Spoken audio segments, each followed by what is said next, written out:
Hopefully you were able to see the bio of our guest speaker.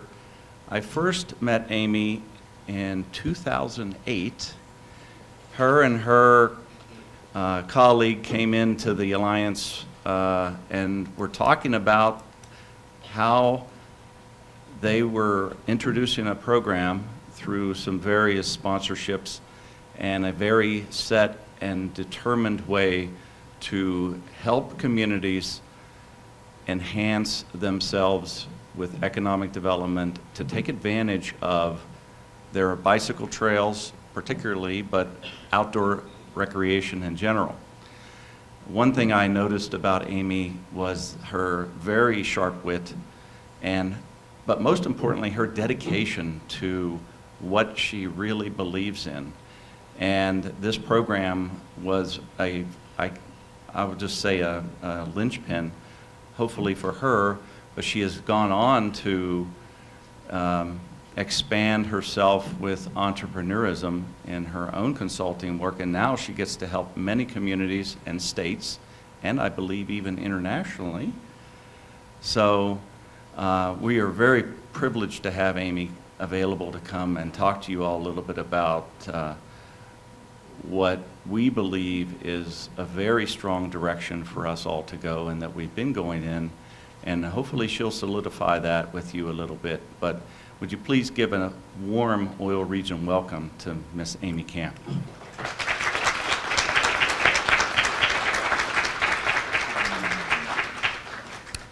Good morning. You might have to adjust that. Okay. How's this? Good. Yeah? Okay. Dan, if you don't mind with the slides, how's everyone doing today? Good, thank Yeah? you. Yeah, thank you for having me. Thank you, John and Kim and Barry. I really appreciate being here, and I appreciate your partnership and all of the great work that you're doing in the oil region. I live in Pittsburgh. You saw a slide about the Erie to Pittsburgh Trail, so I feel very much connected by way of trail and for other reasons as well to this area. I have, I think, about 25 minutes today. If I get to 20, oh, your eyes did something when I said that. Is that, okay. If I get to 20, Kim or John, if you can let me know, I'll make sure that I finish on time here. So we're going to be talking today about how communities have permission to thrive. I'm going to be talking about trails and communities, and whenever I was first invited, it was in the context of trails and communities in a post-COVID economy. Well, we're still in it a little bit, but I think I still have a few things to say about where we are headed. But I'd like to start. Let's see here. I'm just not advancing, so these things, they always work whenever you are before the meeting starts. I might need some assistance with advancing slides. Thank you so much. I'd like to start with Hamilton. Are there any Hamilton fans here this morning? Oh yeah, I see some hands. So those of you who know the song about the Battle of Yorktown, one of the most crucial battles of the Revolutionary War, probably the most crucial battle. You know how that song goes. The song builds and builds just like a battle might, and there's lots of drama and tension, and then finally near the end, when the battle has ended, the ensemble sings the word, "The world turned upside down." And they repeat it, "The world turned upside down, the world turned upside down." If I could carry a tune, I would sing it for you. But the most powerful global empire had just surrendered the battle that would ultimately end the war. The world had turned upside down. And I've thought a lot about that refrain over the last 18 months. In March of last year, when COVID-19 was declared a global pandemic and Governor Wolf issued stay-at-home orders, it very much felt like the world had turned upside down. In fact, just the other day I heard someone saying our lives were turned upside down. And I knew he was talking about COVID without needing any context. if I can take you back to March of last year, schools were closed, non-essential businesses were closed, people were stocking their pantries and sanitizing their groceries. Restaurants were just hanging on by a thread. We weren't going to concerts or movies or to our local coffee shops. On a personal note, my travel was all canceled, and I claimed unemployment in the month of April last year. Life had become drastically different. And I say none of this to make any sort of a political point. It's just a recognition that similar to how the world shifted with America's independence, our world changed as the result of the pandemic. Slide, please, Dan. This is a sculpture called The World Turned Upside Down. And I thought you all would like to see that. That's in London. And there is a connection to Hamilton with that as well. So what we did have, slide, last year was access to nature and the time to enjoy it. We had trails, rivers and lakes, mountains and backyard bonfires. And the pandemic resulted in a mass rediscovery of the outdoors. We have known for centuries that being outside in nature contributes to health and wellness. Lots of things happen. Our blood pressure goes down, our stress hormones decrease, our creativity increases. And in 2019, research published in the journal Scientific Reports even told us how much time we need to spend outside each week to reap those benefits of being in nature. Does anyone have any guess of how much time you need to spend outside in a week to reap the benefits? Just throw some numbers out. 20 hours. 20 hours a week, okay? 3 hours a week. Anyone else? 10 hours a week. 2 hours, 120 minutes. Slide, please. That's all we need. A lot of us want to be out there a lot more than that, though.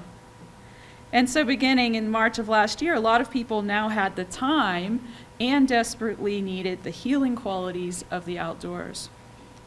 But even then, we weren't sure whether we could contract the virus while being outside. There was so much we didn't know. Was it airborne? Could we pick it up by touching a park bench or a swing set? There were studies about people's respiratory signatures and how long your air droplets stay in the air when you're biking and running and walking. There was a lot we were just trying to figure out at that time. Slide. It's no wonder there were articles with headlines like, "Is it okay to take a walk?"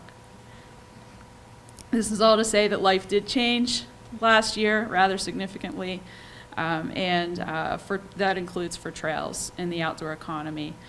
Today I'm going to talk about a few things. I'm going to talk about how the mass rediscovery of the outdoors impacted Pennsylvania trails and the trail economy. Second, I'm going to talk about ways communities can better connect to and benefit from trails. And then finally, I'm going to talk about the importance of aspiring for thriving communities. Slide. But let's start with that mass rediscovery of the outdoors and how that impacted Pennsylvania trails. Slide. Early in the pandemic, the Pennsylvania Environmental Council hired me to research the impact of the pandemic on trails.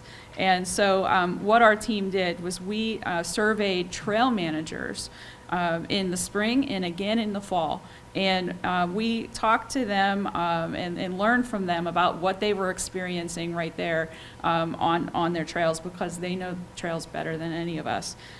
We also looked at electronic counts and tried to understand what was happening, and to measure what was happening with trail use.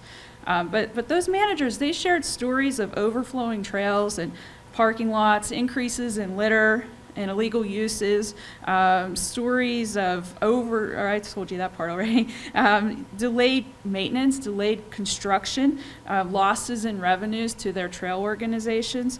And they were saying things like, slide, every day is like a weekend day now. Slide, please. And the trail is busy all the time, every day. I mean, there was a huge uptick in trail use, and it's not just about trails. It's going down to your river. It's going to your state game lands. People were getting back to the outdoors. Slide. And trail counts confirm these sentiments. The Rails to Trails Conservancy reported that in the early weeks of the pandemic, trail use surged by 200%. And throughout 2020, use was up 51% over the previous year. Slide. The counters in Pennsylvania, these are the ones that we analyzed, they were generally consistent with this as well. You can see that increase in March and April, and then there was a little bit of a decrease throughout the year, but the numbers were still up over 2018 and 2019. So whether this increase was a good thing depended upon the type of trail you manage, its location, your organization's ability and capacity to handle the increased use, and even your personal outlook as a trail manager. So we did survey the managers on their perceptions. We wanted to know what the people closest to trails thought about what was happening. If you could go to the next slide. So here's what they thought. 60% of them in the spring thought that the pandemic's impact on trails was mostly positive. Only 17% of them across the entire state thought that it was mostly negative. And by the fall, when we surveyed them again, 75% thought it was mostly positive, suggesting that some of their early concerns had been alleviated by that time.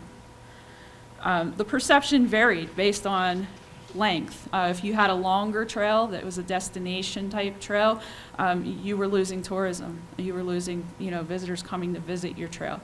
If you had a natural surface trail, it probably was suffering from having way too many feet on the trail as compared to a rail trail, which could handle increases in use.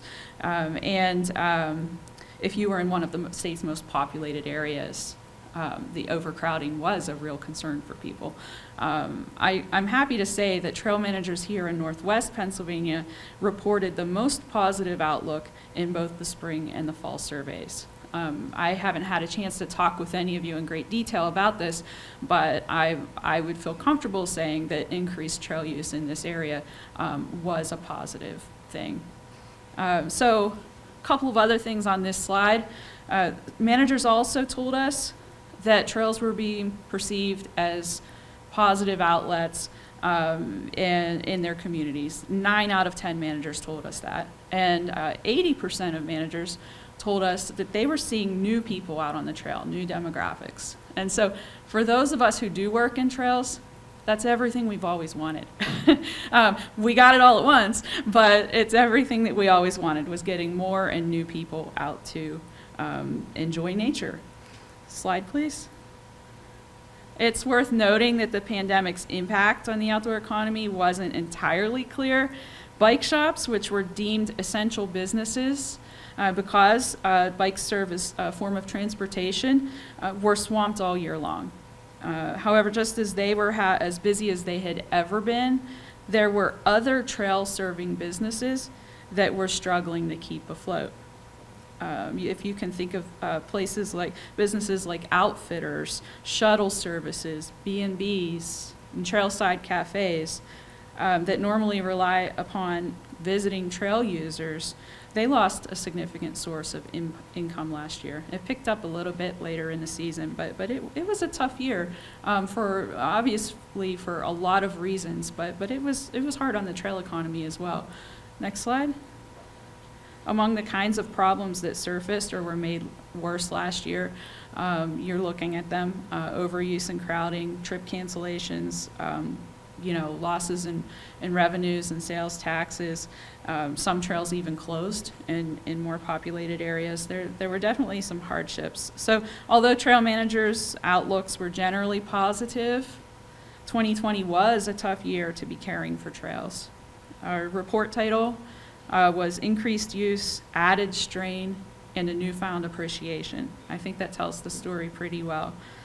Trails, we concluded, need support now more than ever. Slide. One way to support trails at the community level is to adopt a trail town mentality, which is what I'm going to talk about in just a few minutes. First though, let me say that despite a slowdown in travel, people have continued to visit the oil region throughout the pandemic.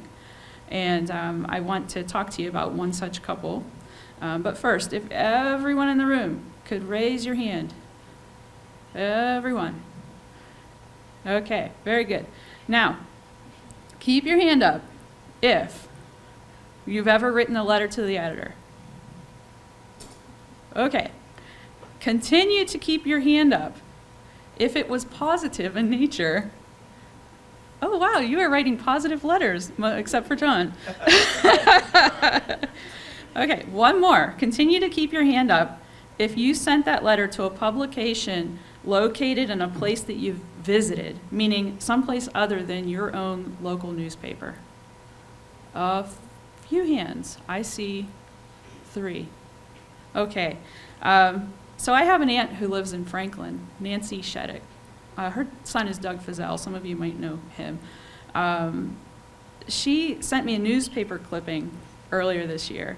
And it's the letter to the editor is titled Franklin, Surrounding Area, Leave Lasting Impression. Next slide. So this is the letter. Some of you probably saw it. I'm going to read it to you. She says, this is Mary Ann Padlick of Litchfield Park, Arizona. She says, my husband and I recently visited Franklin. We came from Arizona because of the bicycle trails. Oh, and because it is 102 degrees in Arizona. We rode both the Allegheny River Trail and the Samuel Justice Trail.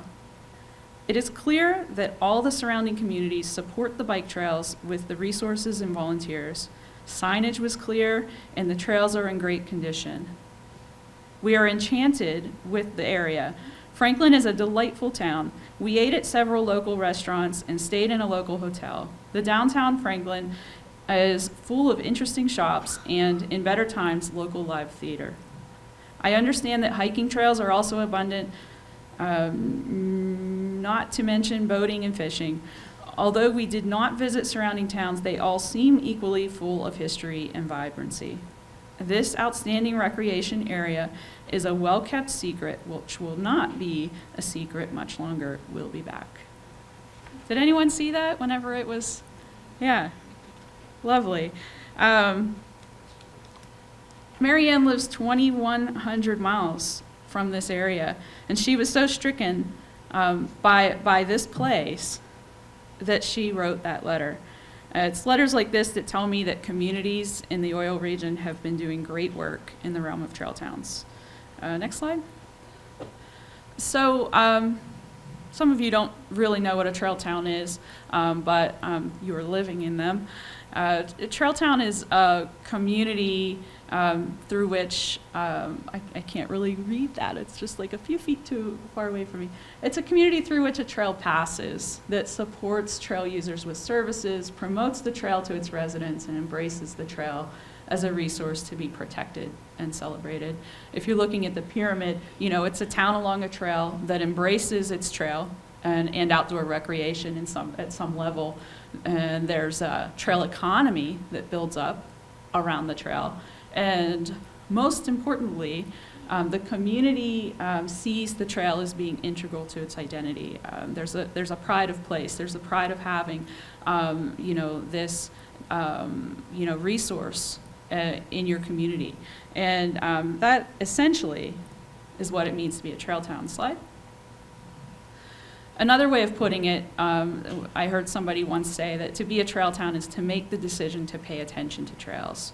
There's a decision at the community level and at the regional level to invest in them, to celebrate them and to promote them. Slide.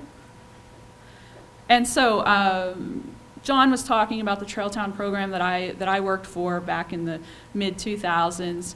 And that was a program that started along the Great Allegheny Passage in Somerset, Fayette, Westmoreland counties, Allegheny County. And that idea it was a program for rural, regional economic development that we were doing along that one trail. Well, that program has since been exported to at least 28 states, as well as to Ontario. The map, shows anything in green is where there's some kind of a trail town presence. Slide. like I said, the first program started here in Pennsylvania. And after some years, the Progress Fund, which started the program, actually expanded to this area and did some trail town work in Franklin, Emlenton, Frostburg, maybe Titusville. So that's sort of like the origins of the program. Slide. As I said, it's a regional approach to economic development. Slide.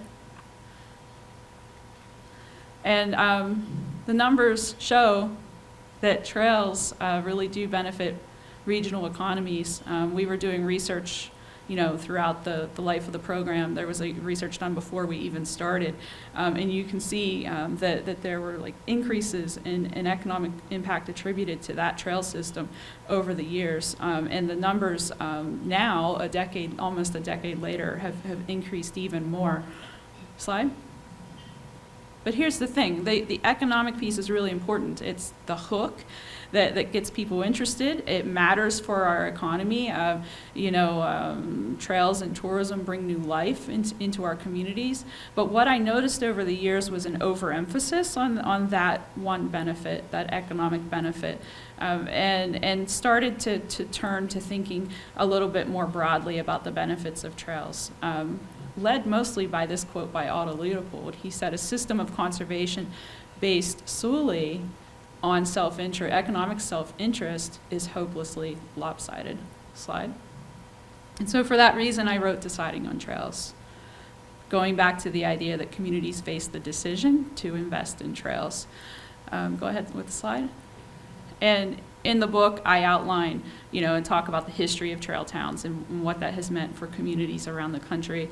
And then I move into talking about best practices that I think communities can follow in order to better connect to and better benefit from their trails and better enjoy them. So those practices, I'm just going to quickly share them with you, are to adopt a shared vision throughout your community, to physically connect your trail to your town so that it's easier for people to move between the two and it's safer, and the invitation into your town is more alluring. Another one is to extend an invitation to this. Now I'm getting into the realm of hospitality, to make people feel welcome, both people coming into our communities as well as our townspeople going out to enjoy nature. Cultivate a trail culture is the fourth one, and that is to me the most important. It's like the one that holds up all of the others. If you don't have a culture that celebrates and enjoys trails, that I believe that economic benefit will be somewhat limited. You want to know your market, who's using your trails. You want to share your community story and commit to quality trails, because there are thousands of trails around the country. We have to make sure that the trails in our area are of the kind of quality that people want to use and enjoy them. There are a few other best practices that didn't really merit having a whole chapter, but I wanted to mention those are the ones at the bottom here. If you have dysfunction in your community, you want to address that. It's hard to do good work if you have dysfunction simmering beneath the surface. You also want to work regionally. One community working on its own, doing this kind of trails and tourism work, it only gets you so far. You want to work with your neighboring communities. And then finally, don't rely primarily on trails. The presentation we saw earlier showed a number of different ways that this organization is working on revitalizing and preserving the heritage of this area. Trails and tourism are just one piece of that puzzle. Slide. So just a few photos here. Physically connecting the trail to town is one that people are always interested in. You do that with bike lanes. You do that with interesting art that draws people from the trail toward your community. You can do that with signage. You just have to find ways to draw people in. Slide. Extending the invitation. This is like the fun stuff of trail towns, and this is the fun stuff of community revitalization. Not that signs are so much fun, but our signs do help us to welcome people into our places and to give them the direction that they need. Again, art, sidewalk chalk, This is in Connellsville along the Great Allegheny Passage. A high school student did this. We spent $75 to have her go out on a Saturday and to do this really wonderful welcoming globe. I didn't realize globes would become like a part of this presentation until I just looked at that again. But you don't have to pay an artist to go out. You can send a group of kids out and welcome people, make people feel welcome to your place. And art, by the way, is a vibrancy indicator. People coming through a community, and if they see art, they sense something is happening here in this place. More important than visitors sensing it, your local residents are sensing it and feeling it. Slide. You want to share your story. Does anyone know the photo on the left? That's in Petroleum Center. Yeah, and this gentleman was, sharing a bit of the community story whenever I passed through. And the photo on the right is of an itinerary that I wrote for this area maybe about 5 years ago for a client. And I just wanted to read the first sentence of this itinerary. It says, easily accessible from Erie, Cleveland, and Pittsburgh, these trails blend lush woodlands, remarkable histories, friendly towns, craft breweries, and a regional delight, ham loaf. I was really into ham loaf whenever I was making my early visits up here. Slide. And then one of those other practices, and I'm just pulling out and highlighting a few of the many practices that I showed you earlier, but again, this one is to cultivate a trail culture. And I show this slide all around the country. A lot of you probably know this business in Franklin, and when people ask me, how do you know you've achieved a trail culture? And I say it's when you have a storefront like this one. Whenever the woman who owns the local yarn shop decides to put a yarn bike in her window display, and it's not just the bike, there are trail brochures, there's a pair of tennis shoes, there's a sign pointing to the bike trail. She has no business reason to do that, but she is a part of the culture of the community that appreciates and is celebrating trails here. Slide. So, to wind down, getting back to the title of this talk, which is Permission to Thrive. Does any one person, community, or region need permission to thrive or to do well? Of course not. But we are a complicated species. Fear of success is a very real thing, which really is the fear of maintaining success. For example, and success-induced guilt is real as well. If you are succeeding and doing well when people in other places around you may not be, those feelings can creep in as well. And so, for example, why is it that it was fairly easy for me to tell you at this beginning of this presentation that I claimed unemployment last year while so many people were struggling? But it's not as easy for me to say that in the time since I've had my very best year in business. It's been a good year for me. And those kind of things can be hard to share whenever, for so many others, it's been a terrible year. I am primarily grateful, but feelings of guilt occasionally creep in. And this reminds me of Brené Brown's take on joy. And I will connect joy to thriving, don't worry. If you aren't familiar with Brown, she writes and speaks about topics like authenticity, vulnerability, and the importance of human connection. And in her book, Braving the Wilderness, she writes about joy. She talks about people who can straddle the tension of staying awake to the struggle in the world while also cultivating their own moments of joy. She asks, how can I play on this gorgeous beach with my family while there are people who have no home or safety? And then she talks about the joy that she experienced while she was making cupcakes for her son's birthday. And she wondered, what difference do these stupid cupcakes make when other children are suffering? What she concludes is that they matter because joy matters. She writes, we can't fight for what's not in our hearts. It's the same with thriving. If we want to see the world around us thrive, we have to start at home. We have to allow ourselves success, prosperity, positivity, and yes, even joy. I don't have to tell you what a difficult year this has been at the global level, and for a lot of people right here at home. Even so, the oil region can pursue community vitality and resilience. Slide, please. This is just the definition for thriving. The primary definition is to prosper or flourish, and the other is to grow or develop well or vigorously. So how do communities grow or develop well? One way is to set out to be a vital and resilient place. Slide. And I mean, I can't tell you if your places have community vitality or resilience. Only you can answer those questions, but some of the characteristics are that they are communities that are able to sustain themselves. They're able to solve problems. They create environments in which residents can experience positive life outcomes, and they adapt and they transform. This past 18 months has been a time of needing to adapt and transform. I talked about the world having been turned upside down. Well, we're here in the valley that changed the world. So I believe that you are able to handle any of the changes and challenges that come your way. Next slide.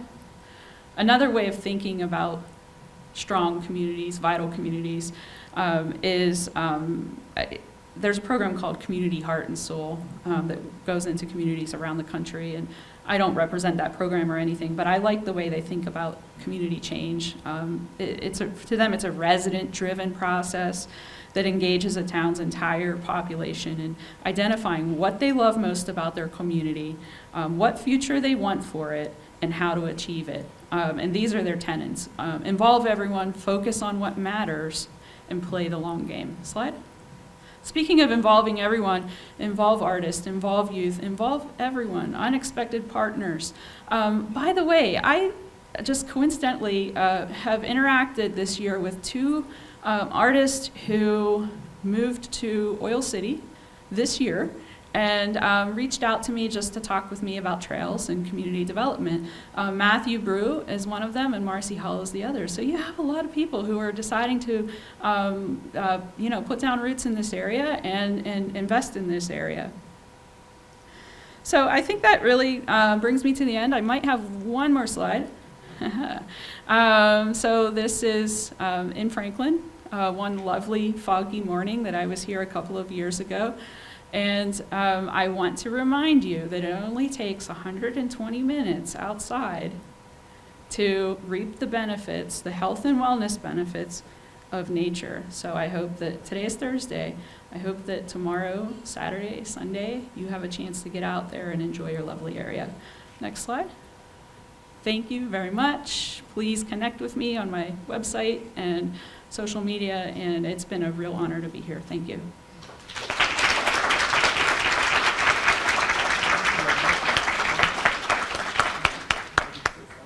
Thank you, Amy. Thank you, Dan, for helping Amy.